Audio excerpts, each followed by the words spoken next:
Hi, have you ever said something you wish you could take back? Or even, you've just said the words and you want to be able to just like grab them and put them back in your mouth because you regretted what you said. Today we're going to look at something like that. We are reading Proverbs 15 today. Hi, I'm Pastor Mark, and we are going through the Bible in 5 years. We meaning Heights Christian Church. We take little bite-sized pieces of the Word of God and we read it daily as a congregation together.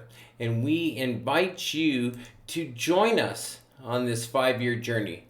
So if you want, subscribe to this channel and be a part of it with us. You should get notifications or be able to get notifications, and you will hear a short 6 to 10 minute video every day, and we read through the Bible. And so today it's Proverbs 15. So let's dive right into it. We'll read the first 15 verses of chapter 15. There are 33 verses, but we're going to read just for 15, just in the length of time that it would take. It would be too long a video for us. From what we promised to try to be under 10. So let's read it together. A gentle answer turns away wrath, but a harsh word stirs up anger. The tongue of the wise adorns knowledge, but the mouth of the fool gushes folly. The eyes of the Lord are everywhere, keeping watch on the wicked and the good. The soothing tongue is a tree of life, but a perverse tongue crushes the spirit. A fool spurns a parent's discipline, but whoever heeds correction shows prudence. The house of the righteous contains great treasure, but the income of the wicked brings ruin. The lips of the wise spread knowledge, but the hearts of fools are not upright. The Lord detests the sacrifice of the wicked, but the prayer of the upright pleases him. The Lord detests the way of the wicked, but he loves those who pursue righteousness. Stern discipline awaits anyone who leaves the path. The one who hates correction will die. Death and destruction lie open before the Lord. How much more to human hearts? Mockers resent correction, so they avoid the wise.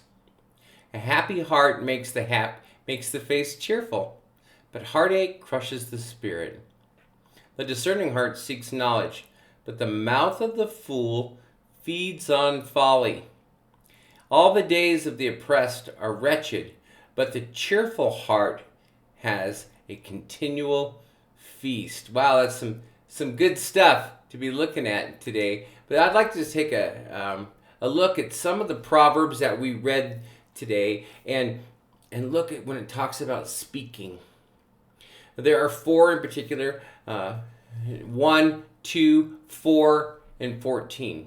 These verses specifically are talking about how we speak. And verse 1 is a gentle answer turns away wrath, but a harsh word stirs up anger.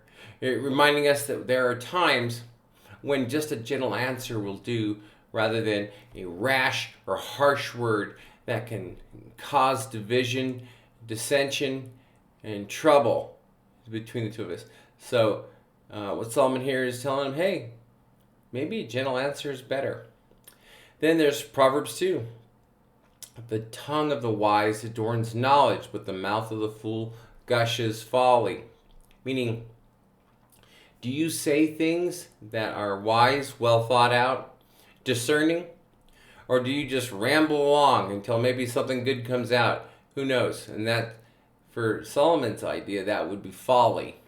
And then we have Proverbs 15 that says, a soothing tongue is a tree of life, but a perverse tongue crushes the spirit. I could talk for months about this, but there are times when we need to use our words to build up others, to help, to console, to comfort. And I think as a Christian, that's something we need to try to be, someone who is always willing to have a peaceful, kind, and encouraging speech with others. And then you have the perverse tongue. Is talking about cussing, or is this talking about just an angry? I mean, it could be a number of things, but that intent crushes the spirit. And many people I've known over the years who have a perverse tongue, or someone who is just rash and angry all the time, pretty soon no one wants to talk to them because they know they're going to get just, you know, treated badly. And that can crush the spirit, and then at that point people will avoid you.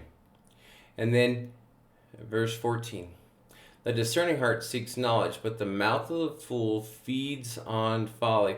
Again, this is talking about when we have knowledge, it may be our responsibility to share it with somebody.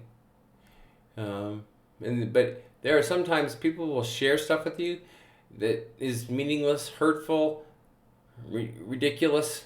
And so these words that Solomon is sharing with us is trying to help us to think before we speak. That is something that we all, well, I'll speak for myself, I need to work on continually, because I tend to just talk randomly. So when I do use words, I want to use them correctly. I want them to be encouraging. I want them to be helpful. I want them to be true and full of wisdom as well. And I hope that's your desire too. So those are my encouraging words for you today. We will see you tomorrow.